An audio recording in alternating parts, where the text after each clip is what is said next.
सद्गुरू श्री ब्रह्मचैतन्य महाराज गोंदवलेकर यांचं प्रवचन 10 मे. देह मनाने व्हावे रामार्पण. भगवंताची उपासना दूर करी सर्व यातना.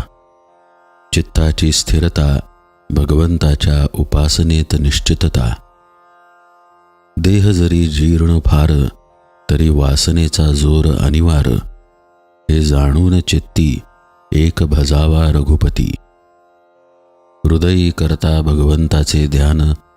नामावीण उच्चार दुजा न जाण. त्यात व्यवहाराचे जतन न दुखवावे कोणाचे अंतःकरण. असा नेम ज्याच्या पाशी राम तेथील रहिवाशी. मी रामाचा रामा तू माझा हाच अखंड असावा हव्यास. ऐसे ध्यावे रामाला की जे जीव प्यार झाले मला. आता याहून तुझे न सांगणे काही. रामाविण जगू नाही. जे जे होणार ते होतच जाते. ते भगवंताच्या इच्छेने घडते. ऐसे आणणे मना याचे नाव उपासना. अखंड रामसेवा ज्याला लाभली. धन्य धन्य त्याची माऊली. स्वार्थरहित रामसेवा याहून लाभ दुजा न जीवा. राम ठेवा मनी तो ध्यात जावा मानस पूजनी. वाचेने भगवंताचे नाव कायेने भगवंताची सेवा. चित्ती भगवंताचे ध्यान आपण रहावे रामार्पण. याहून अन्य सेवा कोणतीही न जाण.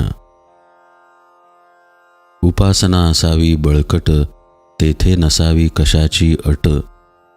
उपासनेचा असावा जोर ज्याने होईल मन स्थिर. आपले जीवन ज्याचे हाती त्याची नेहमी ठेवावी संगती. जे जे काही मी करावे त्याला परमात्मा साक्षी हे जाणावे. मनी न सोडावा धीर आहे म्हणावे माझा रघुवीर. करावे भगवंताचे चिंतन होईल स्वतःचे विस्मरण. आहे सर्व रामाधीन आपण निमित्ताला कारण. रामावर ठेवावे चित्त जैसे प्रपंची असावे वाटते वित्त. उपासनेचे नर त्यांनी राहावे खबरदार. आजवर केली भगवंताची उपासना पुढे त्यात न येऊ द्यावा उणेपणा. सर्वांचे ऐकावे परी उपासनेपासून दूर न व्हावे. राम माझा देता घेता राम माझ्या भोवता. रामाविण जगी दुजे न ठेवावे आणिक परते. एक सद्गुरु आज्ञा प्रमाण हीच रामसेवा जाण. थोर थोर ऋषीमुनी यती संत साधू यांनी एकच केले खास. रामा वाचून न राहू दिले जीवास. ठेवावा रामावर पूर्ण विश्वास. न करावे उपास तापास. उपासनेत राहावे आपण हेच रामाचे सान्निध्य जाण. स्वार्थरहित सेवा तीच पावे देवाधिदेवा. जे जे होते काही ते ते राम करतो पाही.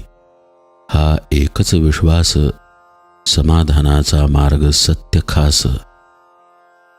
जेथे परमात्म्याची सत्ता तेथे न चाले कोणाचे सर्वथा.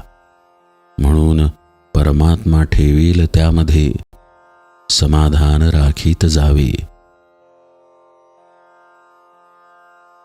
चित्ती भगवंताचे ध्यान आपण रहावे रामार्पण. याहून अन्य सेवा कोणतीही न जाण. जानकी जीवन स्मरण जय जय राम.